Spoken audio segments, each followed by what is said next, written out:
Before we start off today's video, if you guys would like to join my Discord server, link will be in the description and it will also be in the pinned comment. But anyway, let's get right into the video. What's up guys, welcome back to another video. This here is the Vauxhall Mokka brackets Mark 1. Now this is just a car. I mean, what can I say? I mean, it gets you from A to B. Now I'm sure that the Micra and that the Citroen that I reviewed before also get you from A to B, but this is just in a class of its own of that segment of it just being so boring and dull. I mean, there is nothing I can say about the Vauxhall Mokka. It's just a small crossover thing. That's all it is. Now something to note is that my best friend's parents do have it, not that it means anything. Now something to note is that the Mokka is also a coffee. Now the coffee is spelt a bit differently, but either way, when I see a Vauxhall Mokka, I go, hey look, that person's driving a coffee. And I'm pretty sure I've said to my best friend that the car also has the name of a coffee. Maybe I've said that, who knows, well only I would know, but even I don't know myself. But anyway, that's it. It's coffee. It's hilarious, you know. I'm not even the one who figured it out. My dad is the one who figured it out. Now, something else to note is that I'm not doing the Mokka X. Now, even though the Mokka X is just a facelift version, it has a different name. It has the X in the name, so I'm just going to leave that out. But if you would like me to review the Mokka X as a separate video, then do let me know in the comments below. And of course, if you want me to review the Mark II Mokka, also let me know in the comments as well. But either way, I'm just going to leave this. Normally I do a facelift in every video if the car has one, but I'm not doing it just because of the name thing. But anyway, let's get on with the review.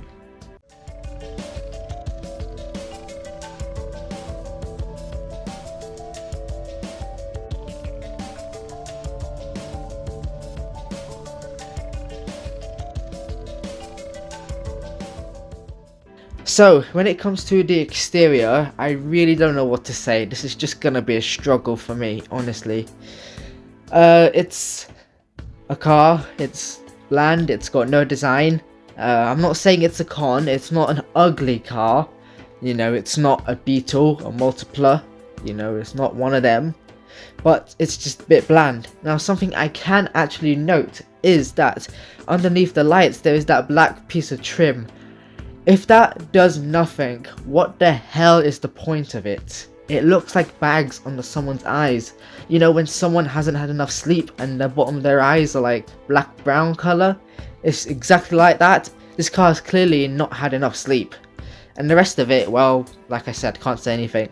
The side, again, nothing to say really. The only thing I can say is that I kind of like how the rear light kind of intrudes into the rear wing and that the window kind of curves and then goes sharp up at the rear. That's really all there is to it, and I guess that silver door handles works on this colour and on this car, but that's about it. Again, I don't know how many times I'm going to say this, I can't say anything about it. I mean, sure there are some design cues, you know, the exhaust sticks out, you know, you got that white, silver, greyish colour in the middle of the bumper, you got the indicator which is inside the light, as in not outside where it should be in my opinion. Like the Peugeot 207 I reviewed, which is my very first video, I said that I didn't like that. I don't know why I don't like it, I don't like it. But that's it. I mean, moving on, I'm not gonna beat around the bush on this. When it comes to the interior, now the first thing I notice is that there is a lot, and I mean a lot of buttons just in one section. I mean, for a car that's bland and that doesn't mean anything to anyone and that just takes you from A to B, that's a bit too much going on. That's not a good thing, especially if when you're driving and you want to adjust something and you're on your own. You're not going to know where the hell anything is. It's just ridiculous. Now, something to note is that obviously this car does have the sat-nav on it, but also something else to note is you'll see on the left, you'll see that silver strip. Now this also comes into this picture here. If you don't get the sat-nav, or you just get a trim that doesn't have it and you don't opt for it, you get this orange small display. This is just the basics of what cars have in the interior, frankly, and I mean the basics. I mean, sure, it tells you your time, it tells you the temperature outside probably, your CDs, your radio, Bluetooth if it has it and you have connected, but either way not much else. Now you will notice that the silver strip is now just the bland grey colour. Now of course there are different styles, so I've just shown you technically two because the silver strip isn't on this. You got this shocking blue, and I frankly don't know what the hell this is. It's just god awful. I mean sure, blue is my favourite colour and pretty much everything I own and see is blue. But this, nah, mate, that is a no-go. Now this is not the worst thing I've seen. This is the worst thing I've seen. What the hell is this? I mean, if it's leather, who wants leather in that colour? That is a colour, and that is pun intended. It actually looks like the colour of that is just ugh. Now even if it's not leather, who the hell would want this colour? Who? Nobody's gonna want to buy this. I'd be shocked if one person wants this. I mean, if you want this, you know, what kind of style do you have? I mean, honestly, when you buy a car that takes you from A to B, but then you ruin it even worse by having this god-awful style. You have no style and no dignity by driving this kind of car, but then you have absolutely the worst dignity ever just by having this. But either way, we're past that now. Rant is over. When it comes to the performance, you obviously got petrol and diesel engines, which is obviously good. It means it's varied and you have plenty to choose from. But when it came to the petrol, you got a 1.4 litre turbo, or you got a 1.6 litre naturally aspirated one. That is the engine that my best friend's parents had, and we'll get onto that. But diesels, you got a 1.6 litre CDTI with 110 horsepower, a 1.6 litre CDTI again, but this had 134 horsepower. And then you got 1.7 litre version, which I'm not going to say all that again. Apparently this didn't last long, it was replaced with the 134 horsepower 1.6, but obviously like we usually do if there's more than one engine choice, we take one petrol, one diesel and then look at the specs of that. So we're going with the 1.6 litre petrol, which is the one my best friend's parents have. So 4 cylinders, naturally aspirated, 113 horsepower, 114 pound-feet of torque. This one is front wheel drive only, and I say only because we'll get to that. Weight, I know, is over 1.290, I don't know why I'm saying it like this, 1,290 kilograms, you know, depending on the trim it could be more than that, and gearbox was a 5-speed manual. I think 6-speed, it was kind of a give or take really. In this kind of car it's not necessary, but I still think it kind of needs it. 0 to 60 is 11.5 seconds, and the top speed is 106 miles an hour. Now, when it comes to the diesel, I have chosen the 1.7 litre inline 4-cylinder that has a turbo. This is the engine that didn't last long at all because apparently it was too rattly. 128 horsepower and 221 pound-feet of torque. Obviously because it's diesel's going to have more torque. Now this car was available in front-wheel drive or 4-wheel drive.